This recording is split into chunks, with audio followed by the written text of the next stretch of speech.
Hello and welcome, Inspired Podcast community. This is your new episode. My name is Caroline, and my today's guest is Jim Marshall. And I'm so happy that you are here and said yes to our interview. How are you doing today?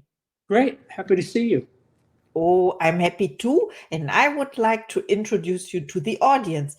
You are a human development engineer with over 50,000 hours dedicated to exploring human potential. Educated at the Jesuit military prep school and holding a Bachelor of Science cum laude, he blends classical education with studies in transformational and holistic arts and sciences. Marshall is the creator of Septemics. You have to help me how to pronounce this. Septemics and Yes, yes, Septemics. Septemics and various consciousness expanding systems with expertise spanning psychology, philosophy, science, and more. Welcome to the Inspired Podcast, Jim Marshall. Thank you. And my first question is, you've spent over 50,000 hours studying human potential. Can you share the key insights you've gained about unlocking human development? Well, there's two answers to that. The knowledge that I have as a human development engineer is extremely sophisticated and vast and well beyond the scope of this discussion. But what that led me to was the discovery of Septemics, which is extremely beneficial to anyone who takes advantage of it. I discovered Septemics just incidentally as a result of working with my clients over a period of 40 years. The information simply appeared in front of me, and I took note of it and eventually developed it into a philosophical science, which is based on natural law. Yes, I see. So you were open-minded and you said yes to the opportunity and the intuition that was showed to you. Right. Mhm, I wouldn't say intuition is a relevant word.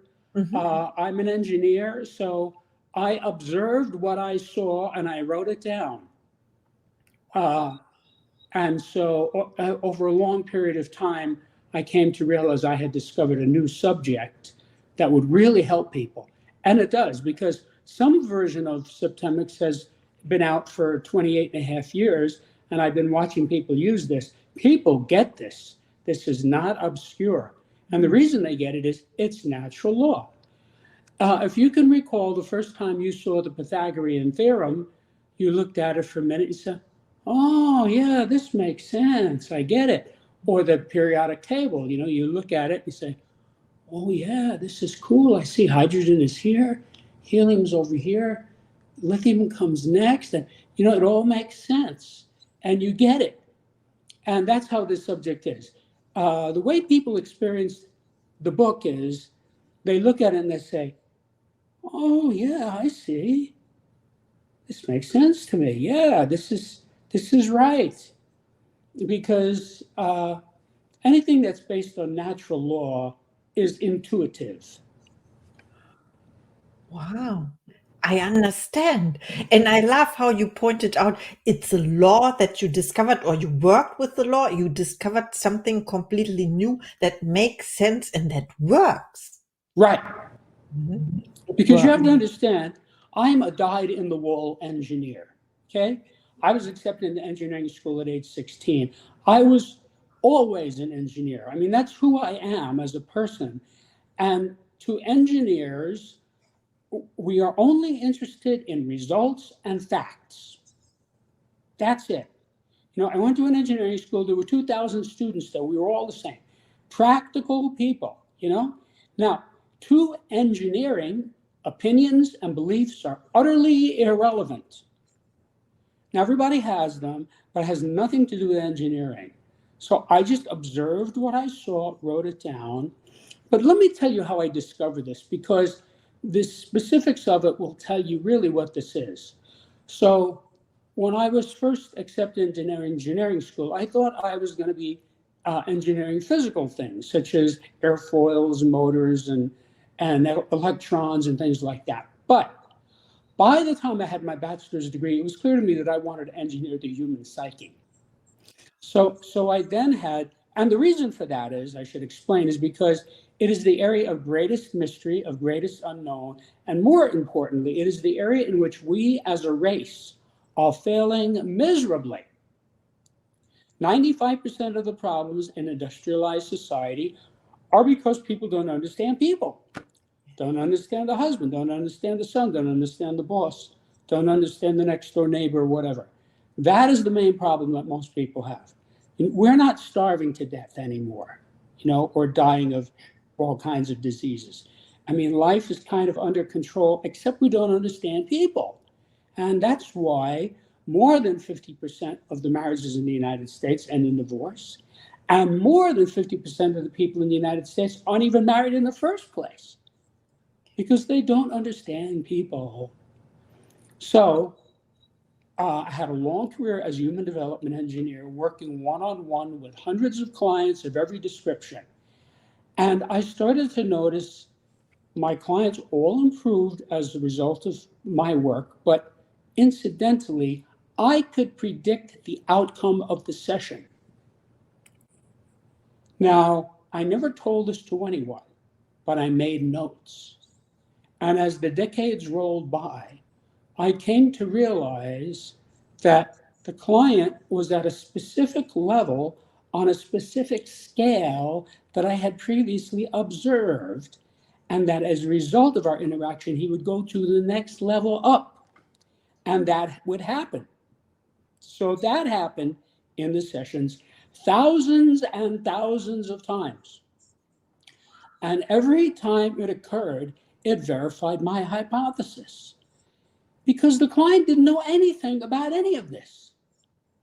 I didn't tell anything to my client. They came in, they said, I have a drinking problem, or I have a marital problem. Okay, tell me about it, and I helped them. They didn't know anything about what I was doing, how I was doing it, what I was thinking, or anything like that. So the fact that it appeared and worked thousands and thousands of times told me there's something to this. Now, I'll tell you something else.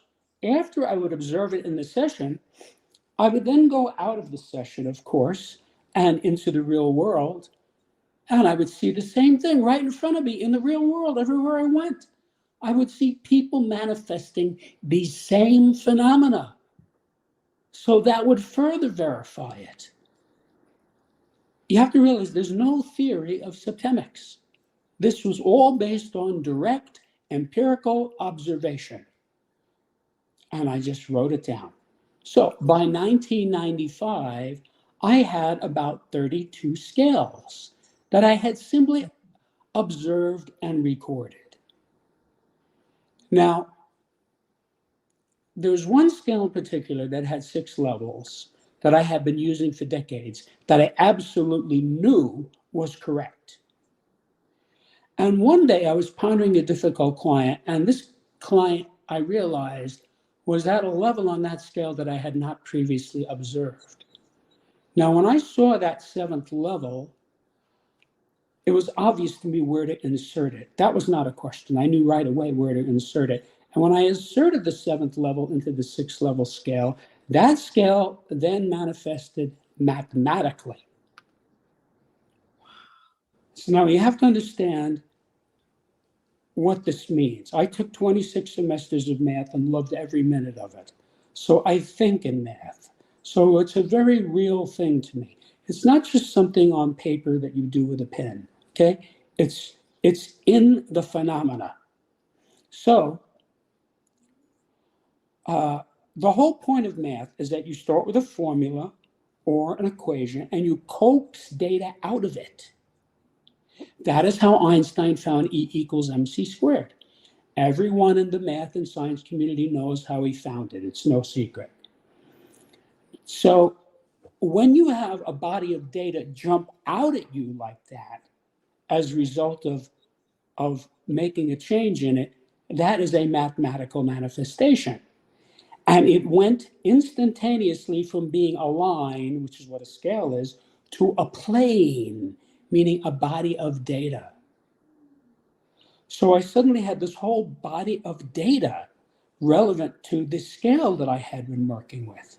And I said, whoa, this is got math embedded in it. And if you look at any of these scales, you can see they fit together like a Chinese puzzle. So they had math embedded in them the same way that the Fibonacci sequence has math embedded in it.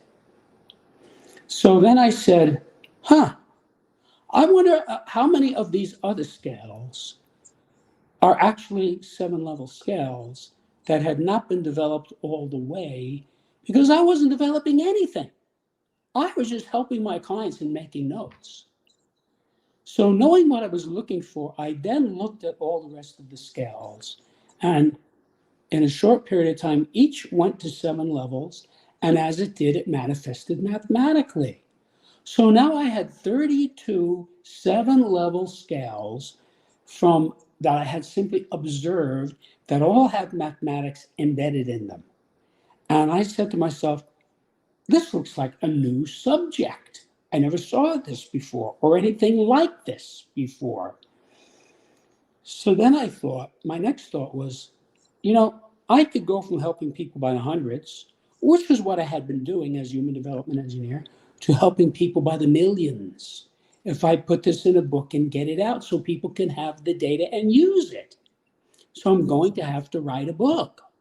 Yes. So the first draft of the book was completed in December of 95.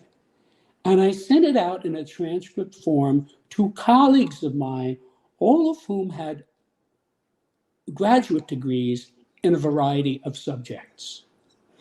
And in a short period, they all responded very positively. They had different responses, but distinctly positive responses. They loved it. Now, I have to tell you, since then, 28 years have gone by. Nobody who has ever read this book has ever said anything like, I don't get this doesn't make any sense, or anything like that. Nobody says that. What they say is, oh, yeah, this makes sense. See? And they're able to use it almost immediately because it makes sense to them. So, from when I got the response from the colleagues this was about like January of 96, I spent the next 25 years working on this book. Wow. And the reason for that is you have to realize, first I had to discover the phenomena, the septemic phenomena, and I pretty much already told you how that occurred, although I did find 3 more scales as I was writing the book. Then I had to take this phenomena and I had to use it to craft a workable philosophic system. Now you have to understand, the product of a scientist is a theory, like the theory of evolution or the theory of relativity. The product of an engineer is a thing that works. A cell phone, an air conditioner, a refrigerator, an airplane, right? This thing had to work for everyone all the time. Okay, so it took 20 years for me to develop this into a system that worked all the time for everyone.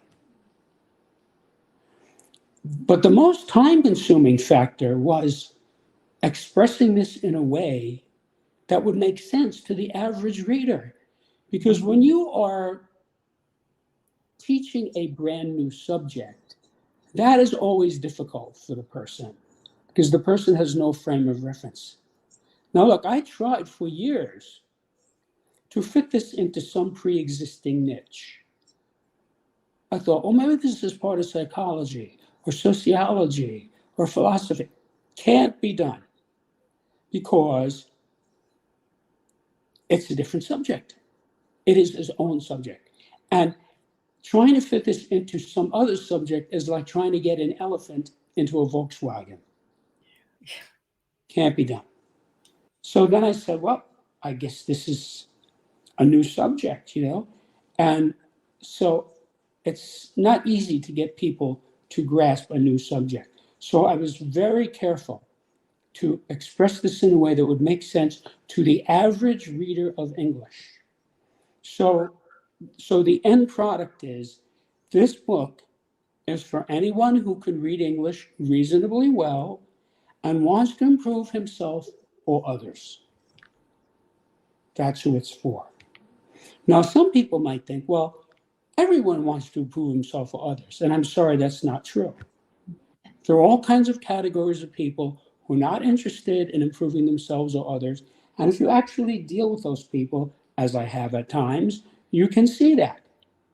Psychopaths, sociopaths, narcissists, professional criminals, war criminals, terrorists, torturers, serial murderers. There's all kinds of categories of people. Mentally ill people, you see, psychotics. So it's not everybody. It's people who want to improve themselves or others. So I went out of my way to make this very user-friendly so that it would make sense to people and they could get it right away. And I know I succeeded at that because I've been seeing people react to this for 28 and a half years since the first draft came out. People get it. Now, several people have said to me, what book is your book like? And I have to tell them in all candor, having gone to school for 28 years, I don't think there's ever been a book like this before. But I can tell you this, each of these scales, there are 35 scales, is expressed in what you might call a table or a spreadsheet. And it is, in that sense, similar to the periodic table of elements, but for the corresponding subject. So if you let me tell you the names of the scales, you'll then know exactly what subjects are addressed, and you'll see that I have covered human phenomena. May I do that? Takes about a minute. Okay, hold on a second. Let me just get my notes out here. Thank you so much. Okay, so it's easier if I just read this to you. So there are 24 individual scales, meaning they apply primarily to an individual, and 11 group scales, meaning they apply to groups. So these are the individual scales. The scale of basic purposes, the scale of personal influence, the scale of choice, the scale of permeation, the scale of thought, the scale of identity, the scale of evaluation, the scale of motivation, the scale of control, the scale of stopping, the scale of scholarship, the scale of literacy, the scale of human ability, the scale of memory, the scale of spiritual identity, the scale of mental deletion, the scale of aberration, the scale of physical fitness, the scale of justification, the scale of belief, the scale of equanimity, the scale of attack, the scale of conflict, and the scale of reaction. And these are the group scales, the scale of relationships, the scale of life spheres, the scale of government, the scale of civilization, the scale of survival, the scale of management, the scale of exchange, the scale of communication, the scale of allegiance, the scale of sexuality, and the scale of politics. Any one of these scales by itself can dramatically improve the life of the reader. And let me give you an example of what I mean by that. I mentioned the scale of motivation. One of the most important things to know about a person is the person's motivation. That's how the police solve crimes. They look at somebody with a motive, right? Somebody is murdered, right? They say, well, this guy has no motive. Well, why should we look at him? Then they say, wait a minute, there's an insurance policy for $250,000, goes to the wife. Oh, she becomes a suspect. You see, it doesn't mean she did it, but they look there. So knowing someone's motivation is extremely important and valuable, right? So you could take this scale and you could say, what is my husband's motivation toward me? What is my son's motivation toward me? What is my mother's motivation toward me? What is my boss's motivation toward me? And you could keep doing this for everybody you know. You could use this 300, 400, 500 different times, even on people you don't know anymore or people who are deceased. gee, I wonder what my grandfather's motivation toward me. And you can find it, even though he's deceased, because you know him. See? Then you could use it on the reverse vector and say, what is my motivation toward my boss? What is my motivation toward my next door neighbor? What is my motivation toward my boyfriend, et cetera, et cetera. So you could use it another 3 or 4 or 500 ways. So on both vectors, this is vast. And by the time you know the motivations of everybody in your life, that changes the way you think about things. And I'll give you an example. Let's say you have a couple that's been dating for 2 years and they're thinking about getting married. So wouldn't it be smart for them to ask the question, why does this person want to marry me? Yes. Isn't that a reasonable question? Now, I'm not saying to ask the other person. I'm saying, get the book, look at the scale, all right? Because look, this guy's been going out with this girl for 2 years. He knows all about her, right? They've had maybe 50 incidents together, one way or another. Yes. So he goes down the scale and he can see if he is perceptive what her motivation is. Now, maybe he decides her motivation is level 1, which is love. Oh, that's a good motivation. That's a good reason to marry somebody. She wants to marry me because she loves me, right? But maybe that's not what he finds.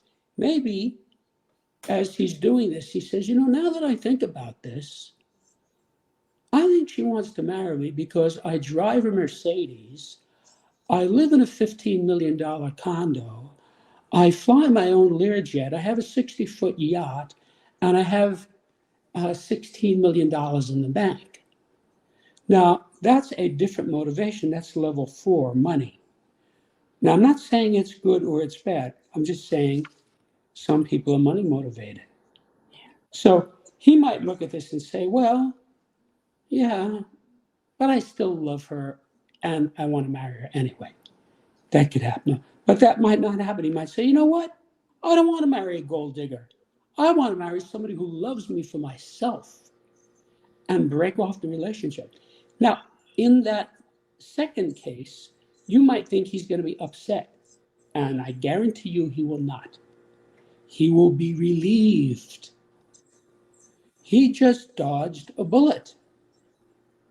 And he will thank you. He'll say, Caroline, thank you for showing me this because I'm glad I got rid of this woman before I wound up owing her $20,000 a month in alimony.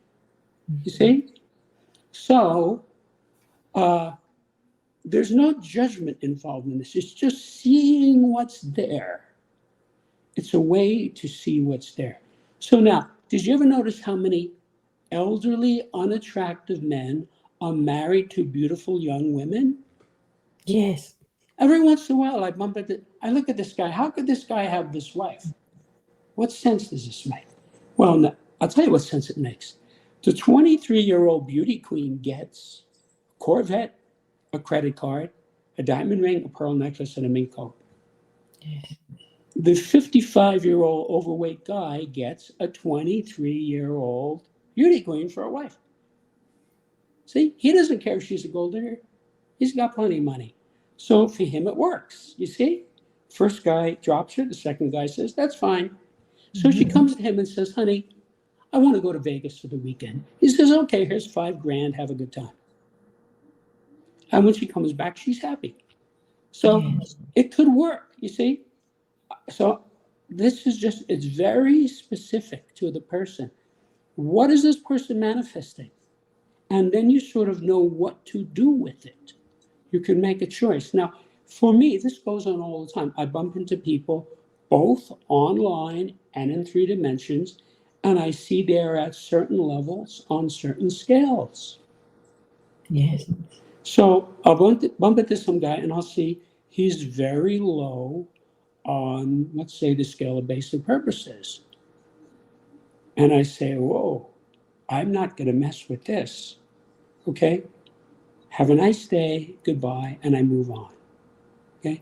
So because of that, I can absolutely guarantee if you study and use this book, it will prevent catastrophes, dilemmas, bankruptcies, divorces, indictments, lawsuits, fistfights, etc., etc., etc. Because when you bump into one of these downscale people, you know what you're looking at. Yes. Oh, I Right? understand. Yeah. So, for example, on the scale of basic purposes, Adolf Hitler is at level 7. His basic purpose was to destroy. Yeah. Now, before I understood that, and I studied World War II and Germany and Hitler in general, I had some difficulty understanding it because I'm a scholar of military science. And so there are things in military science that all the students in military science in the world know. Certain things you do and certain things you don't do. And there are reasons for it, okay? So all of us who come out of military programs know these things. So I would see him violating these things and I'd say, why is he doing this? You see? And until I discovered this material and I figured out, he's a destructive person. He wasn't only destructive to the Allies. I mean, that would make some sense. He was destructive to Germany, to the Wehrmacht, to his own family. He's just a destructive person. Now, fortunately, there aren't too many of those. But when I saw that, then I understood why he did the things that he did. Now it all makes sense to me. You see, before when I tried to study World War II, there was a lot of questions. Why would he do that? And now, okay, now I see why he did it. So that is how this works. You can look at a person, you can find they're at a certain level, and you can understand it. For instance, somebody who's at level 5 on the scale of choice, that person wants another person to make his choice. You know, like in the old Soviet Union, they told you where you were going to live, what school you were going to go to, what career you were going to have, if you were going to have a car, and if you could have a car, when you would get the car, and what car. Somebody decided. There are people who want someone else to decide for them. Now, this does not make sense to most of us because most of us are above level 5. We want to make our own choices. You know, like in the United States, they're going through a thing now. We all have to have an electric car. I don't want somebody telling me I have to have an electric car. I mean, if I want to buy an electric car, it's because I want an electric car, not because they tell me I have to have one. You see, I don't want somebody telling me what to do with my own money. So I'm at a different level on the scale of choice. I'm at a higher level. So you could look at some guy and you can say, well, you know, there are people who voted for Hitler and voted for Mussolini and voted for Stalin and voted for. Why would they do that? Well, if you see somebody at level 5 on the scale of choice, that's why they do it. They don't have to make a choice. It's too hard for them. And there are That's people who true. just can't do it. And I studied that as well. And they had no choice because there was only one party. And of course, you know this, that they were assassinated when they were not voting for Hitler, for example. And I want to thank you for our interview because our time is up now. But I learned so much, and I would like to that you would tell us once again the name of your book, where we can find you, because when people reach out to you, you know, and please reach out to Jim. He's amazing. He has a large knowledge that not many people have. So then we can connect to each other. Tell us, please, about your book. Okay. So the book is called Septemics. That's Septemics, Hierarchies of Human Phenomena. And it's sold wherever books are sold. But I invite your people to go to my website, which is septemics.com, where you can see what many readers have said, what many journalists have written, what the reviews are. You can read sections of the book itself.